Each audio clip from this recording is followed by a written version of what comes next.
Bharatiya Janata party की पत्रकार वार्ता में आप सभी सम्मानित पत्रकार बंधुओं का स्वागत है।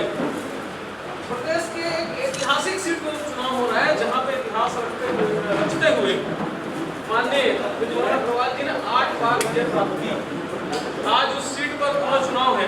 इस महत्वपूर्ण विषय पर पत्रकार वार्ता लेने के लिए आप सबके सम्मुख इतिहास रचने वाले से ब्रिजमोहन अग्रवाल जी उपस्थित हैं। मैं माननीय ब्रिजमोहन अग्रवाल जी से अनुरोध करूंगा कि कृपया पत्रकार वार्ता प्रारंभ करें। दक्षिण विधानसभा पर्यटन क्षेत्र में आप सबका स्वागत है।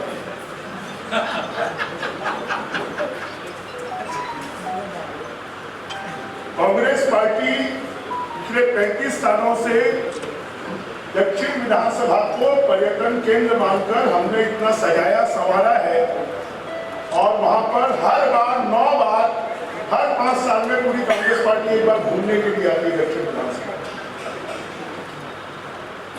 हर बार नया प्रत्याशी,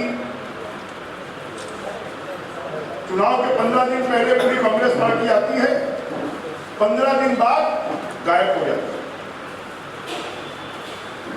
जरा कांग्रेस पार्टी के प्रत्याशी उन्हें चुनाव लड़ने के लिए खाली दक्षिण विधानसभा में आते हैं, उसके बाद कोई पता ठिकाना उनकी चिट्ठी का एड्रेस में नहीं होता है कि किसी को मिलना हो, हमने वोट दिया है तो हमारी समस्याओं के समाधान के लिए हम जाकर मिल रहे। ऐसे लोगों को दक्षिण की विधानसभा की जनता क्यों स्वीकार करेगी और क्यों वोट देगी?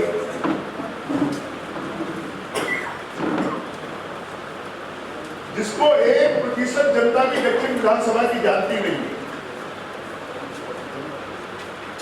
पहचानती नहीं,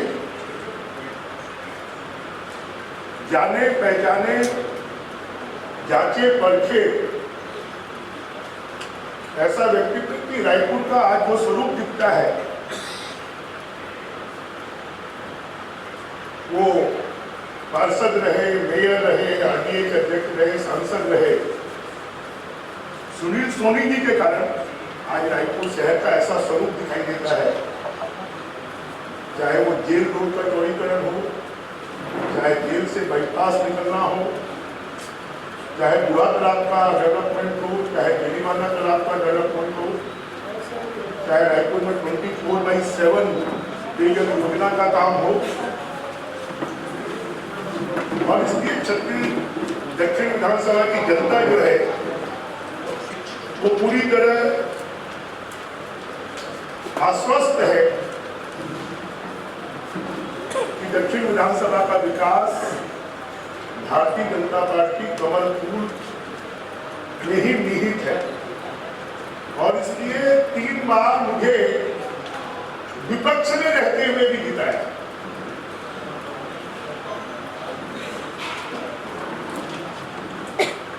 तो इस बार भी जनता बीजेपी को ही जिताएगी। मुझे तो इस बात पर आश्चर्य होता है कि कांग्रेस किस मुंह से वोट मांगने वहां जाती है।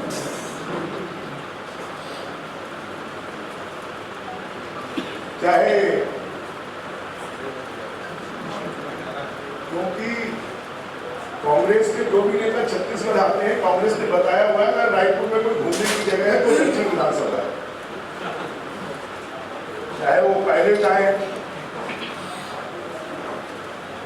और यहाँ के जो लोकल नेता हैं, चाहे वो भूपेश बघेल जी हों, चाहे चरणदास महंत हों, चाहे टीएस बाबा हों, चाहे दीपक बैग हों, उनको भी आकर्षण था दक्षिण विधानसभा का कि अरे सब लोग दक्षिण विधानसभा घूमने का क्षेत्र है तो वो भी घूम रहे, पर्यटन करने आए। पर्यटकों को जनता थोड़ी देर के लिए स्वीकार करती, उसके बाद उनको नकार देती। जरा कांग्रेस को जवाब देना चाहिए। पिछली बार मेरे सामने को जबरदस्ती खड़ा किया था महक राम सुंदर दास जी को, उन्होंने कांग्रेस पार्टी क्यों छोड़ी, उनके साथ में कांग्रेस ने क्या व्यवहार किया, उनका अपमान क्यों किया। जरा इस बात को कांग्रेस पार्टी को बताना चाहिए,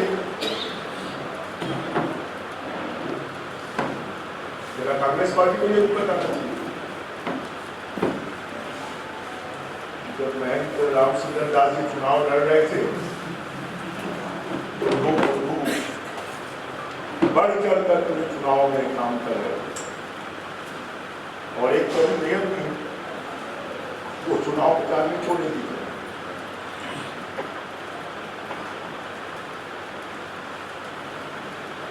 और पिछले 5 साल कांग्रेस की सरकार रही, जरा एक भी काम बता दें कि पिछले 5 सालों में रायपुर शहर के लिए और दक्षिण विधानसभा के लिए भूपेश बघेल जी की सरकार ने किया, एक भी काम।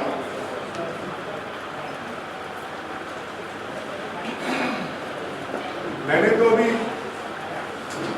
जब चुनाव की दृष्टि से सूची बनवाई तो उस सूची में 5,000 करोड़ रुपए से ज्यादा के काम पिछले 24 सालों में सिर्फ दक्षिण विधानसभा में हुए। आज कोई भी बस्ती ऐसी नहीं है जहां पर सड़क, पानी, बिजली, बुनियादी सुविधाओं की कमी है।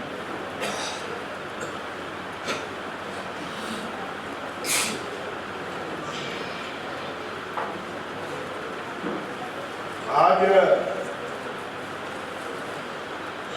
महिलाओं को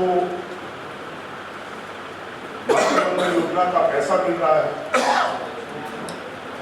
दक्षिण विधानसभा में आधे से ज्यादा लोग जो है वो कहीं न कहीं ग्रामीण परिवेश से जुड़े हुए हैं, जिनकी खेती बाड़ी है। उनको 21 कुंटल धान और 2100 रुपए मिल रहा है। 5 साल जो प्रधानमंत्री आवास बंद हो गए थे वो फिर से प्रारंभ हो गए।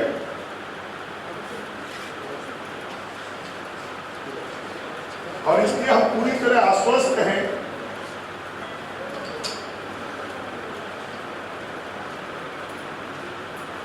जिनका प्लेन राजस्थान में ही उड़ान नहीं भर पाया, वो जहां की कांग्रेस पार्टी से इस बात की उम्मीद छोड़ दें तो उनका प्लेन टेक ऑफ हो पाएगा। और रायपुर शहर शांत प्रदेश, शांत शहर रहा है। सबसे बड़ा व्यापारिक केंद्र है, औद्योगिक केंद्र है, राजधानी है। रायपुर की जनता कभी भी बड़ौदा बाजार की घटना को देखकर, सूरजपुर की घटना को देखने के बाद कभी भी ऐसा नहीं चाहेगी कि रायपुर शहर को अशांत करने वाले लोगों को वोट दिया जाए। हमारे जो प्रत्याशी हैं उनके 40 साल के राजनीतिक जीवन में कभी कोई आरोप नहीं लगा है। उन्होंने महत्वपूर्ण जिम्मेदारियां निभाई है। सरल, सीधा, शांत, मिलनसार, ऐसे एक भी व्यक्ति की शिकायत नहीं हो सकती किसी का उन्होंने कुछ बिगाड़ा है। और इसलिए उन्होंने पार्षद के रूप में, मेयर के रूप में, आरडी अध्यक्ष के रूप में, सांसद के रूप में जो सेवाएं की हैं, उन सेवाओं को ध्यान में रखकर दक्षिण विधानसभा भारतीय जनता पार्टी का जनता ने किला बनाया हुआ और पिछले 36 सालों से जनता ही उस किले की रक्षा कर रही है। और इस बार भी जनता इस अभेद्य किले को भारतीय जनता पार्टी का कमल फूल का बनाकर रखेगी और सुनील को भारी मतों से जिताएगी।